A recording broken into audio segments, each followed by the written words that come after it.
Hi there guys, welcome to this tutorial on speaking and listening, some top tips for success.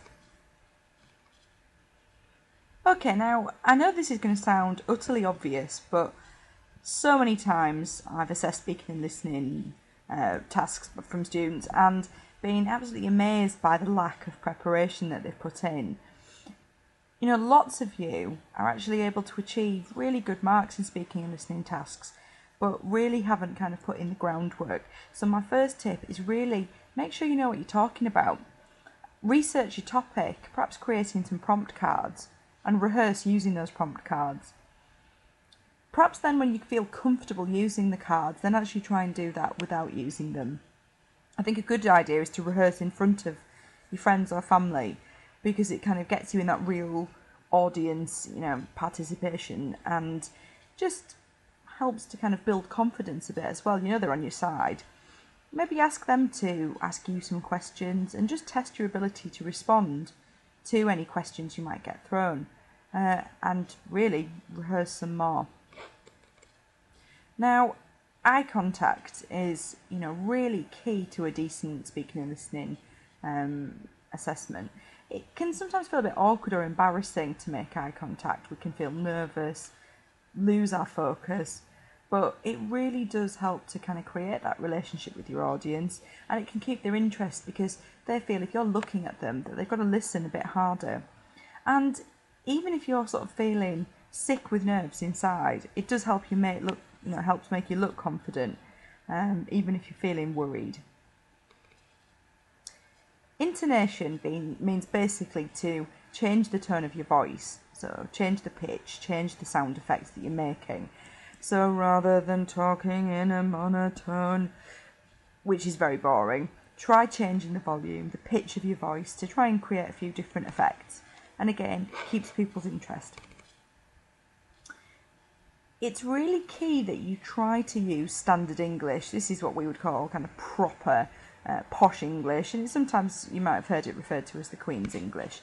Now, sounds probably quite obvious, but we don't want to see slang or swear words, and you should try to be grammatically accurate wherever possible.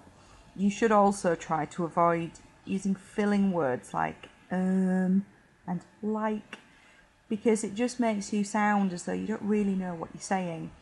I'm really conscious as I'm doing this tutorial of just how many times we use fillers, but with practice and with plenty of rehearsal, you should find that you use fewer of them than if you've prepared a little less.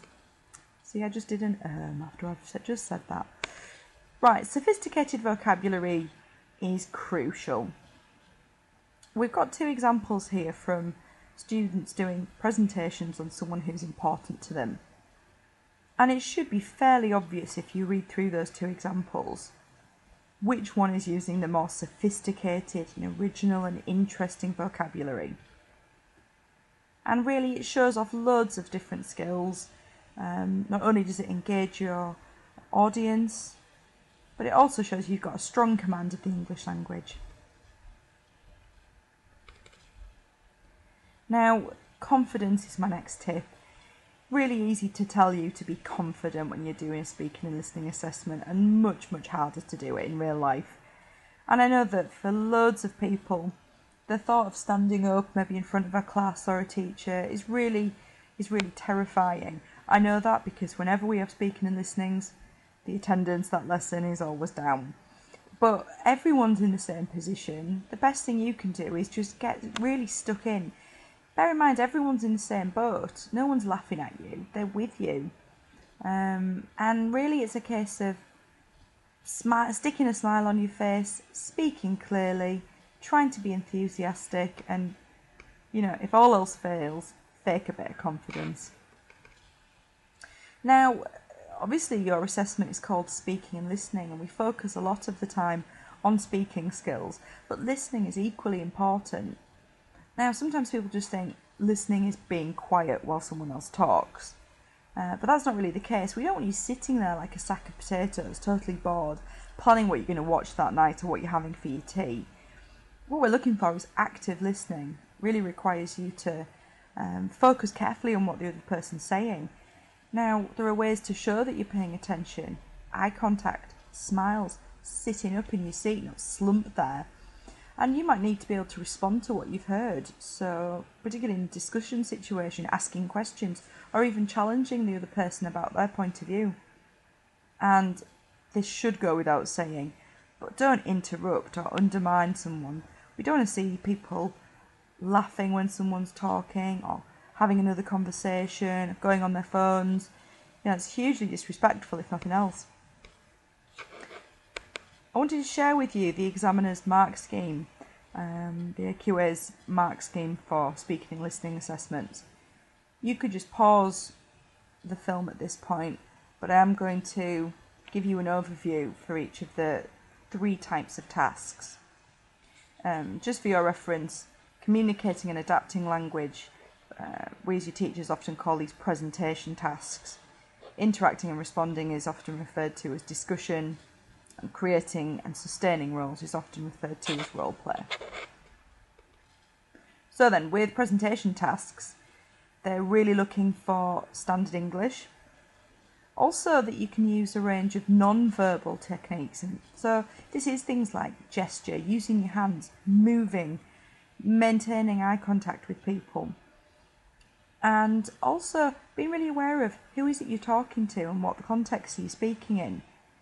So the way you're going to talk to a group of your friends is going to be different than if you've got your teacher there or head teacher. So being able to be adaptable.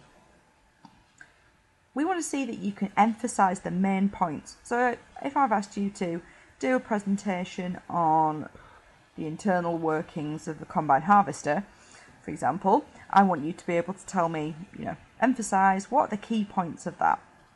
And just try and make it interesting. Think about, what do you like to listen to? Try not to send people to sleep. Okay, discussion tasks. These might be in a much more informal setting, but it doesn't mean that you're not being assessed by your teacher. So listen to each other with concentration. Ask questions, get other people involved. Ask them, what do you think? And try and really take a leading part in where your discussion's actually going. Don't just sit there and wait for other people to come up with the ideas. You shine, you get some of your ideas and contributions out there. Okay, and the third one, which we often call role play tasks. This is about being able to create a challenging or complicated character. So something beyond your comfort zone. And again, this might be in a different situation or context. Being able to use a range of verbal and non-verbal techniques. So using your voice, but also movement and gesture as well. The key is really to convince your audience of your character through some dramatic techniques. And that could be moving, it could be a dramatic pause, it could be a hard stare at another character. But the key thing here is that you stay in role. This is often the task that people find the most awkward and the most out of their comfort zone. And the temptation is to sort of nervously laugh. That's going to lose you loads of marks. Really try, however hard it might be, to stay in role. Okay, top tips here for both speaking and listening. If you're speaking, you're doing presentations, stand up tall and speak clearly at a decent volume. Sometimes it's a really good piece of advice is slow down. Don't feel you have to rush through it. One of the things I've put there is to read your audience. How are they responding? Do you need to add a bit of humour? Do you need to ask them a question? And preparation is definitely the key. Rehearse lots. If you're listening, make sure you don't have anything in your hands that you're tempted to kind of fidget with. Don't chew gum, it just looks disrespectful. Really think about what's being said. Prepare yourself a relevant response. Okay, quote here from Benjamin Franklin: by failing to prepare, you are preparing to fail. And I think that's probably the best tip I could give you. Preparation is key. Best of luck.